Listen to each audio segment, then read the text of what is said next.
Students, तो आज हम मैथ्स का चैप्टर 2 पढ़ेंगे। चैप्टर 2 में है आपका linear equation in two variables. तो चलो स्टार्ट करते हैं। तो चैप्टर 2 लीनियर इक्वेशंस इन टू वेरिएबल्स। तो इसमें आपका क्या है, लीनियर इक्वेशंस क्या होते हैं। तो linear equation is that equation which power of variable is 1। तो लीनियर इक्वेशन उसको बोलेंगे जिसका वेरिएबल का पावर 1 हो। अब टू वेरिएबल्स का लीनियर इक्वेशन किसको बोलेंगे, those equation which have two variables and whose power of variables are 1। तो टू वेरिएबल्स होंगे और दोनों वेरिएबल का पावर क्या रहेगा, 1 रहेगा, तब हम उसको बोलेंगे linear equation in two variables. तो यहाँ पे देखिए एग्जांपल्स, यहाँ पे आपका x plus y equal to क्या है आपका 12। तो यहाँ पे x क्या है, वेरिएबल है, y भी एक वेरिएबल है। तो इस तरीके से इसमें कितने वेरिएबल हो गए, 2 वेरिएबल हो गए और दोनों का पावर क्या है, 1 है। यहाँ भी 1, यहाँ भी 1। तो इस तरीके से ये आपका क्या है, लीनियर इक्वेशन है। नेक्स्ट देखते हैं 2x plus 3y equal to -3। तो यहाँ पे देखिए x है, y है, दोनों वेरिएबल्स हैं और दोनों का पावर 1 है। तो देखते हैं फॉर्मिंग इक्वेशन, हम इक्वेशन कैसे फॉर्म करें। मीन्स स्टेटमेंट गिवन है तो हम उसका हम इक्वेशंस कैसे बनाएं। तो यहाँ पे एक एग्जांपल ले लेते हैं टेक्स्ट बुक से, एग्जांपल 3। तो there are some deer and some cranes in the forest, the total number of legs in 180, how many deer and how many cranes are there. तो यहाँ पे एग्जांपल है डियर हैं और क्रेन्स है एक फॉरेस्ट में, जिसके टोटल नंबर ऑफ लेग्स कितने हैं, 180 है। तो इसका हम इक्वेशन फॉर्म करेंगे। तो यहाँ पे देखिए डियर के आपके कितने लेग्स होते हैं, 4, और क्रेन्स के आपके कितने लेग्स होते हैं, 2। तो यहाँ पे हम इसको सॉल्व करते हैं। मान लेते हैं कि जो डियर का लेग्स है, डियर आपके x हैं और क्रेन आपके y है। तो यहाँ पे देख लेते हैं, let the number of deer equal to x and let the number of cranes equal to y। तो इस तरीके से आपके x एंड y दोनों क्या हो गए, वेरिएबल हो गए। अब देखते हैं कि आपके डियर कितने हैं, डियर के लेग्स कितने होते हैं, 4। तो इसीलिए हम क्या करेंगे, डियर के लेग्स के लिए 4x करेंगे। तो since 1 deer has 4 legs, therefore the number of legs of deer equal to 4x। And आपकी क्रेन्स के लेग्स कितने हो जाएंगे, 2y, क्योंकि उसके लेग्स कितने होते हैं, 2। तो since 1 crane but has 2 legs, therefore the number of legs of cranes equal to 2y। and according to statement हम क्या कर सकते हैं, total number of legs कितना है, 180 डिग्री, 180। तो legs of deer plus legs of cranes equal to कितना हो गया, 180। दोनों को ऐड करने पर 180 आ रहा है। अब देखिए legs कितने हो गए, legs of deer आपके 4x और legs of cranes 2y, दोनों को ऐड करिए तो that is 4x plus 2y equal to कितना हो जाएगा, 180। तो यही आपके क्या हो गए, इक्वेशंस हो गए। तो ऐसे इक्वेशंस फॉर्म करते हैं। अब देखते हैं सॉल्यूशन ऑफ इक्वेशन को सॉल्व कैसे करें। तो इक्वेशंस को सॉल्व करने के लिए हमें 2 इक्वेशंस की ज़रूरत पड़ती है। जब लीनियर इक्वेशंस की बात आती है, वो भी 2 वेरिएबल की, तब हम इसको सॉल्व करने के लिए हमें 2 इक्वेशंस की ज़रूरत पड़ती है। अकेले इक्वेशंस में हम नहीं फाइंड कर सकते। तो इसीलिए इसका एक स्टैंडर्ड इक्वेशन देख लेते हैं, standard linear equations of 2 variables. तो यहाँ पे आपके होंगे a1x plus b1y equal to c1 and a2x plus b2y equal to c2। तो ये आपकी इक्वेशंस हो गए। यहाँ पे a1 a2 b1 b2 c1 c2 ये आपके कोएफिशिएंट है और x y एक्स वाई आपके वेरिएबल्स हैं।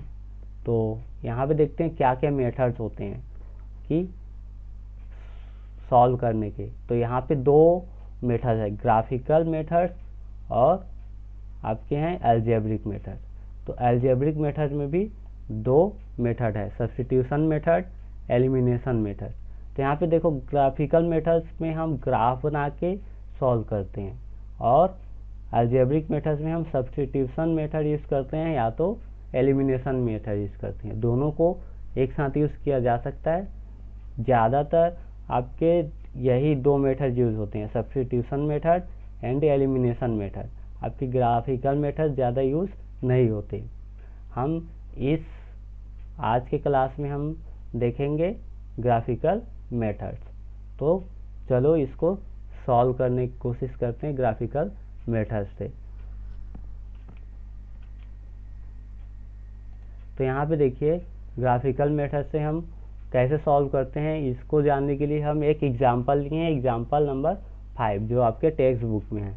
यहाँ पे बोला है 10 स्टूडेंट्स ऑफ क्लास 10 टूक पार्ट इन अ क्विज। तो आपके 10th क्लास के स्टूडेंट्स क्या कर रहे हैं, एक क्विज में हिस्सा ले रहे हैं। कितने स्टूडेंट है total, 10 students. The number of girls taking part in the quiz was 4 more than the boys. अब उसमें गर्ल्स का नंबर क्या है, गर्ल्स का नंबर 4 ज़्यादा है बॉयज से 4 ज़्यादा हैं आपके गर्ल्स। तो find the number of girls in the number of boys who टूक पार्ट इन द क्विज। तो अब हमें गर्ल्स और बॉयज जो क्या लिए हैं, क्विज में हिस्सा लिए हैं, उसका नंबर फाइंड करना है। तो यहाँ पे हमें दो इक्वेशंस बनेंगे। यहाँ पे देखिए टोटल नंबर क्या है आपके, दोनों का गर्ल्स एंड बॉयज़ का नंबर 10 है और आपके गर्ल्स क्या हैं 4 ज़्यादा है। तो इस तरीके से हम दो इक्वेशन बना लेंगे। तो यहाँ पे मान लेता हूँ मैं, suppose that the number of boys taking part in the quiz was x। मैंने बॉयज़ का नंबर x मान लिया और गर्ल्स का नंबर y मान लिया। तब क्या होगा आपका फर्स्ट इक्वेशन, दोनों मिला के कितने हो रहे हैं 10 स्टूडेंट। तो x plus y equal to कितना हो जाएगा 10 हो जाएगा। ये इक्वेशन 1 हो गया। अब बोला है गर्ल्स का नंबर ज़्यादा है 4, किससे, बॉयज़ से।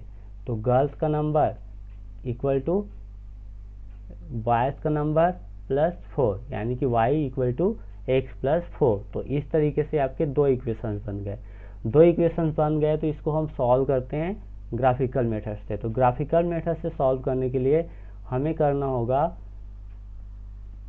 इस इक्वेशन में फर्स्ट इक्वेशन में पुट करना पड़ेगा 0 1 2 3 एंड सो ऑन, और देखना पड़ेगा कि y का वैल्यू क्या आता है। जब इसमें मैं 0 पुट करता हूँ तो y का वैल्यू क्या होता है, और वैसे ही सेकंड में भी करना पड़ेगा, x का वैल्यू मैं पुट करते जाऊँगा तो y का वैल्यू कैसे चेंज होते जाता है। तो यहाँ पे देखिए इक्वेशन 1 में मैं क्या कर रहा हूँ, 0 1 2 पुट कर रहा हूँ x का वैल्यू, तो y का वैल्यू यहाँ पे टेबल 1 पे शो कर रहा हूँ। तो यहाँ पे देखिए x इक्वल टू मैं क्या किया, x इक्वल टू 0 पुट किया। तो अब 0 पुट किया तो 0 में कितना ऐड करें कि ये 10 आ जाए, तो y का वैल्यू मुझे 10 लेना पड़ेगा। तो 0 प्लस 10 करके मुझे 10 मिलेगा। तो यहाँ पे x का वैल्यू मैं 0 पुट कर रहा हूँ तो y का वैल्यू क्या होना चाहिए, 10 होना चाहिए। ऐसे ही अगर मैं x का वैल्यू 1 पुट करूँ तो y का वैल्यू क्या होना चाहिए, ये 1 plus 9 equal to 10, means y का वैल्यू 9 होना चाहिए। x का वैल्यू मैं 2 पुट करूँ तो 8, y का वैल्यू क्या होना चाहिए 8। ऐसे ही x का वैल्यू 3 तो y का वैल्यू 7, x का 4 तो ये y का वैल्यू 6, x का वैल्यू 5 तो y का वैल्यू 5, x का वैल्यू 6 तो y का वैल्यू 4। तो इस तरीके से और बहुत सारे वैल्यू आ सकते हैं। तो बस इतना ही करते हैं। अब देखते हैं इसी तरीके से हम by putting x equal to 0 1 2 and so on in equation 2, तब हमें इक्वेशन 2 में जब मैं इसको x का वैल्यू पुट करते जाऊंगा तब y का वैल्यू क्या आता है। देखिए यहाँ पे x का वैल्यू मैं 0 पुट किया तो 0 प्लस 4 आ जाएगा y का वैल्यू, 1 पुट करूँगा तो 1 + 4 = 5 एंड 2 पुट किया तो 2 + 4 6 आ जाएगा, y की वैल्यू 6 एंड 3 7 4 8 5 9 6 10 ऐसे आएंगे। तो यहाँ पे आपको ग्राफ में इसको शो करना है। देखो पहला मैंने क्या किया, यहाँ पे वैल्यू है x = 0 और 10। तो यहाँ पे आपको ग्राफ कैसे बनाना है, ग्राफ आपको एक हॉरिजॉन्टल लाइन लेना है, एक वर्टिकल लाइन लेना है। तो हॉरिजॉन्टल लाइन को मैं x रखूँगा और वर्टिकल लाइन को y रखूँगा। अब उसके बाद मैं इसको प्लॉट करूँगा। तो एक देखिए फर्स्ट क्या है आपका 0 10, 0 और 10, x का वैल्यू 0 y का 10। तो x में देखिए x में कहाँ है, इधर 0, ये आपके 0 है। तो 0 पे हमें क्या जाना है, y की वैल्यू 10 तक। तो यहाँ पे देखिए 10 तक यहाँ पे, तो यहाँ पे आपका क्या हो जाएगा 0 और 10। तो 0 और 10 पे मैं प्लॉट कर दिया। ऐसे ही आपका उसके बाद क्या होगा 1 एंड 9। तो x की वैल्यू इधर से 1 इस लाइन में आएगा और उसके बाद 9 आपके ए वाले लाइन में। तो यहाँ पे आपका आ जाएगा 1 9। इसी तरीके से 2 8 3 7, यहाँ पे आपके क्या आ गए 3 7। तो इस तरीके से इसमें प्लॉट कर दिया। फिर 4 6 5 5 ऐसे ही आते जाएगा। तो ये इक्वेशन 1 के लिए है। अब इक्वेशन 2 के लिए भी ऐसे ही पुट करेंगे। इक्वेशन 2 के लिए क्या है आपका 0 है x की वैल्यू और y की वैल्यू 4। तो यहाँ पे x की वैल्यू क्या है 0, y की वैल्यू कहाँ है 4। तो यहाँ पे आ गया 0 4। अब उसके बाद 1 5, तो 1 5 कहाँ पर है, यहाँ पर आया, तो यहाँ प्लॉट किया। ऐसे ही 2 6 2 6 3 7 3 7 4 8 4 8 ऐसे ही मैंने प्लॉट कर दिया और दोनों को मैंने क्या कर दिया, लाइन ड्रॉ कर दिया उसके पॉइंट के हिसाब से।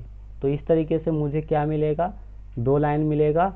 और यहाँ पे देखो दोनों लाइन क्या कर रहा है, किसी एक पॉइंट पे क्रॉस कर रहा है।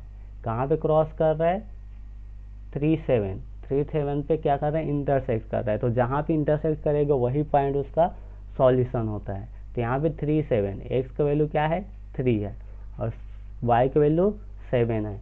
तो यहाँ पे x का वैल्यू मुझे मिला 3 और y की वैल्यू 7, क्योंकि मैंने बॉयज़ की वैल्यू क्या माना था x, तो x की वैल्यू 3 वो आपके बॉयज़ का है और जो 7 है वो आपके गर्ल्स का वैल्यू है। तो इस तरीके से सॉल्व हो जाएंगे, ठीक ना। The intersection point of the straight line depicting the equation is the solution of the equation. तो इस तरीके से जो आपकी इंटरसेक्ट पॉइंट करेगा वही उसका सॉल्यूशन होगा। तो यहाँ से आप बिना ग्राफ को सॉल्व करे भी कुछ इक्वेशंस का आप वैल्यू फाइंड कर सकते हैं। जैसे कि यहाँ पे कुछ कॉमन होगा, दोनों x और y दोनों कॉमन होगा दोनों टेबल में। यहाँ पे देखिए 0 0 है, ये 10 4 है, नहीं है y कॉमन नहीं है, x कॉमन है। यहाँ पे x कॉमन है 1 1, लेकिन y 9 और 5 है, कॉमन नहीं है। तो इस तरीके से यहाँ पे देखिए 3, x की वैल्यू 3, x की वैल्यू 3 और y की वैल्यू 7, y की वैल्यू 7। तो दोनों क्या है कॉमन है, x का 3 y का 7। तो इस तरीके से हम जान सकते हैं इक्वेशन का सॉल्यूशन x का 3 होगा और y का 7 होगा। तो ये हुआ ग्राफिकल मेथड सॉल्व करने के। अब देखते हैं कुछ कंडीशंस होते हैं कि इसको सॉल्व करते समय। तो आपके 3 कंडीशंस हो सकते हैं। जब भी आप इक्वेशन से ग्राफ बनाओगे तो 3 कंडीशंस दिखाई देंगे। एक तो कि दोनों लाइन किसी पॉइंट पे इंटरसेक्ट कर रहा हो, एक कि दोनों लाइन पैरेलल जा रहा हो, किसी पॉइंट पर इंटरसेक्ट ना करे, और दोनों लाइन एक ही पॉइंट पे जाए। दोनों लाइन क्या करे, कोइंसिडेंट रहे, एक ही लाइन पे जाए दोनों, ठीक ना। तब हम देखते हैं कि उसका सॉल्यूशंस क्या क्या होंगे। तो यहाँ पे 3 टाइप्स के सॉल्यूशन होंगे। यूनिक सॉल्यूशन होगा, ठीक ना। यूनिक सॉल्यूशन मीन्स जिसका एक ही सॉल्यूशन हो। तो when the lines for equations intersect at a point, then we say that the equations have a unique solution. जब हम देखते हैं कि वो आपके पॉइंट इंटरसेक्ट कर रहा हो, जब इंटरसेक्ट कर रहा हो किस पर, किसी एक पॉइंट पर, तब वो उसका एक ही सॉल्यूशन होता है। और सॉल्यूशन क्या होता है, the value of x and y at the intersection point is the solution of the equation. तो जहाँ पे वो पॉइंट इंटरसेक्ट करेगा वही उसका सॉल्यूशन होगा। Second, do not have any solution. Second condition है कि जब दोनों क्या करे, पैरेलल जाए, तब उसका कोई सॉल्यूशन नहीं रहता उस इक्वेशंस का। When the lines for equations are parallel then the two equations do not have any solution because the equations have no point in common. तो यहाँ पे कोई कॉमन पॉइंट मिल ही नहीं रहा है, इसीलिए इसका कोई सॉल्यूशन ही नहीं होगा। थर्ड है infinite solution. Infinite solution means जिसके बहुत सारे सॉल्यूशंस होंगे, इन्फिनाइट नंबर ऑफ सॉल्यूशंस। तो when the lines for the two equations are coincident, that means they lie over one another. Means यहाँ पे क्या हो, वो लाइन, दोनों लाइन कोइंसिडेंट हो, मीन्स दोनों एक साथ एक ही पॉइंट पे लाई करे, तब हम उसको बोलेंगे कि वो कोइंसिडेंट है। Then the equations have infinite number of solution. तो इस तरीके से इसके क्या होंगे, बहुत सारे सॉल्यूशंस होंगे, because in this situation there are infinite points common to the two lines. तो दोनों लाइन में बहुत सारे कॉमन पॉइंट मिल जाते हैं, इसीलिए इसके बहुत सारे सॉल्यूशंस मिलेंगे। अब देखेंगे एक्सरसाइज बहुत ही इजी है, एक्सरसाइज 1, तो इसी पर डिपेंडेंट है। अभी जो इसमें मैंने एक्सप्लेन किया पहले उसको आप समझ जाओगे तो इक्वेशन 1 एक्सरसाइज 1 बहुत ही इजी है, तुरंत बना लोगे। तो यहाँ पे एक्सरसाइज 1 का क्वेश्चन नंबर 1 क्या बोल रहा है, right the following statement in the form of equation. तो यहाँ पे बोला है जो स्टेटमेंट दिए गए हैं, जो गिवन है, उसको आपको इक्वेशंस के फॉर्म में लिखना है। तो यहाँ पे फर्स्ट को मैं सॉल्व करता हूँ। ये देखो फर्स्ट में क्या बोला है, the cricket coach in a school purchase 3 bats and 6 balls for ₹3,900। तो आपके क्रिकेट कोच क्या कर रहे हैं, 3 बैट खरीदा और 6 बॉल खरीदे। 3 बैट्स एंड 6 बैट दोनों मिला के कितने प्राइस का है, ₹3,900। And he bought a bat and 2 balls from the same shop for ₹1,300। अब वही क्या कर रहा है, फिर से और खरीद रहा है 1 बैट और 2 बॉल्स, कितने रुपीस में, ₹1,300 में। तो मैंने क्या चलो अब मैंने जो 3 बैट्स है, 3 बैट्स और 6 बॉल, तो बैट्स का प्राइस मैं मान लेता हूँ x है और बॉल का प्राइस y है। तो यहाँ पे देखो, suppose that price of 1 bat is x rupees. मैंने मान लिया कि जो बैट का प्राइस है वो 1 रुपीस है और बॉल का प्राइस y रुपीस, तो x रुपीस और y रुपीस। तो अब देखते हैं 3 बैट्स और 6 बॉल्स। तो 3 बैट्स और 6 बैट, तो 3 बैट्स और 6 balls, 3x + 6y equal to कितना हो जाएगा, ₹3,900। तो ये आपकी इक्वेशन 1 हो गए। अब इसी तरीके से आपके एक और है, a bat and 2 balls for 1,300। तो यहाँ पे देख लो, एक आपके बैट हो गए और 2 बॉल्स, दोनों ऐड किए तो कितना आना चाहिए, ₹1,300। तो इस तरीके से आपके दोनों इक्वेशंस हो गए। तो ऐसे इसको आपको सॉल्व करना है। एक और क्वेश्चन सॉल्व कर लेते हैं। यहाँ पे देखिए, यहाँ पे है, Naresh said to his daughter that 7 years ago my age was 7 times your age and 3 years from now I will be 3 times as old as you। तो यहाँ पे नरेश बोलता है अपने डॉटर से कि 7 years पहले मैं क्या था, तुम्हारे एज से 7 टाइम्स ज़्यादा था। एंड 3 साल बाद, and from now I will be 3 times as old use age. तो 3 ईयर्स बाद मैं क्या हो जाऊंगा, तुम्हारे एज का 3 टाइम्स हो जाऊंगा। तो यहाँ पे देख लो, मान लेते हैं कि नरेश का एज कितना है, 1 है अभी करेंट में, और उसके डॉटर्स का एज y है। तो अब क्या होगा, 7 ईयर्स पहले क्या हो जाएगा, नरेश का एज x - 7 और उसके डॉटर का एज y - 7। अब देखो 7 ईयर्स पहले क्या था, आप नरेश का एज 7 टाइम्स ज़्यादा था, तो मैंने y को आपके डॉटर के एज को क्या कर दिया, 7 से मल्टीप्लाई कर दिया ताकि दोनों इक्वल हो जाए। तो इस तरीके से आपके एक इक्वेशन बन जाते हैं। अब क्या होगा, इसको सॉल्व करते हैं आगे, और यहाँ पे इक्वेशंस तो बन जाएगा, लेकिन जो बुक में जो आंसर दिया है उसमें लाने के लिए हम इसको और सॉल्व करते हैं, या फिर स्टैंडर्ड इक्वेशंस में लाने के लिए हम इसको सॉल्व करते हैं। तो यहाँ पे देखिए x - 7 इस 7 से मल्टीप्लाई कर दिया 7y, एंड 7 7 जा 49, तो -49।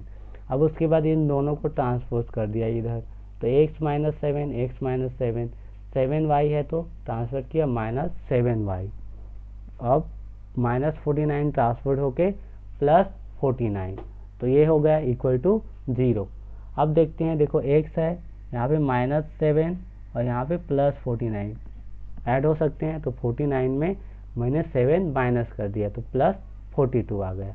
तो x - 7y +42 equal to 0, and एक इक्वेशन बन गया। अब दूसरा इक्वेशन क्या है कि 3 इयर्स बाद क्या होगा, तो 3 इयर्स बाद दोनों का एज 3 इयर्स बढ़ जाएगा, इसीलिए मैंने क्या कर दिया x + 3, आप नरेश का एज और उसके डॉटर का एज y + 3, और नरेश का एज क्या हो जाएगा 3 टाइम्स ज़्यादा हो जाएगा, तो इसीलिए मैंने डॉटर के एज में 3 से मल्टीप्लाई कर दिया ताकि दोनों का एज इक्वल हो जाए। तो यहाँ पे एक इक्वेशन बन गया, इसको भी सॉल्व कर लेते हैं। x + 3 इक्वल टू 3 से मल्टीप्लाई किए 3y, 3 3 जा 9, दोनों को ट्रांसपोज किया 3x + 3 3y - 3y हो गया, और 9 ट्रांसपोज होकर -9 इक्वल टू 0। अब इसको सॉल्व कर लो, तो x तो x रहेगा, -3y - 3y रहेगा, और +9 3 में -9 ऐड करेंगे तो यहाँ पे आ जाएगा -6 इक्वल टू 0। तो इस तरीके से 2 इक्वेशंस बन गए, दोनों आपके आंसर हो जाएंगे। अब बाकी सबको आप सॉल्व करके देखिएगा। अब देखते हैं क्वेश्चन नंबर 2। क्वेश्चन नंबर 2 में क्या बोला है आपका, look at the graphs for the given equations. Equations में से आपको क्या करना है, ग्राफ को देखना है और try to find their solution, और उसका सॉल्यूशन फाइंड करने के लिए ट्राई करना है। तो यहाँ पे बस आपको ग्राफ को देखना है। तो देखिए यहाँ पे 2 इक्वेशंस दिए हैं, तो ये इक्वेशन है, यहाँ पे एक और इक्वेशन है। तो यहाँ पे एक फर्स्ट इक्वेशन और सेकंड इक्वेशन के लिए लाइन दिया है। तो यहाँ पे देखना है दोनों लाइन क्या हो रहे हैं, यहाँ पे मीट कर रहे हैं, इंटरसेक्ट कर रहे हैं 2 3 पे। तो यहाँ पे देखो जो सॉल्यूशन इज, क्या होगा सॉल्यूशन, जब कोई 2 लाइन क्या करता है किसी पॉइंट पर इंटरसेक्ट करता है तब वहाँ पे क्या सॉल्यूशन होता है, यूनिक सॉल्यूशन। तो ये क्या हो जाएगा आपका, जो सॉल्यूशन इज यूनिक। एंड क्या होगा, इसका सॉल्यूशन क्या होगा, यहाँ पे x कितना होगा 2 और y 3, तो x equal to 2 y equal to 3। अब c देख लेते हैं, बाकी को आप सॉल्व करिएगा। c में क्या है, ये इक्वेशंस दिया है, एक और इक्वेशंस दिया है, तो दोनों इक्वेशंस के लिए क्या है, लाइन दिया है। तो यहाँ पे देखो दोनों लाइन क्या जा रहा है, पैरेलल जा रहा है। तो दोनों लाइन पैरेलल गया, तो पैरेलल जाते हैं तब उसमें क्या होता है, नो सॉल्यूशन होता है, तो इसलिए इसका कोई सॉल्यूशन नहीं है। तो कोई सॉल्यूशन नहीं है तो x और y का वैल्यू नहीं आएगा। तो इसी तरीके से बाकी सबको सॉल्व करिएगा। तो आज के लिए बस इतना ही, और मेरे टेलीग्राम चैनल को ज्वाइन कर लीजिएगा, रत्नाकर एडुटेनमेंट को। मैं वहाँ पे कुछ क्वेश्चन दे दूँगा, उसको सॉल्व करिएगा। Thank you so much.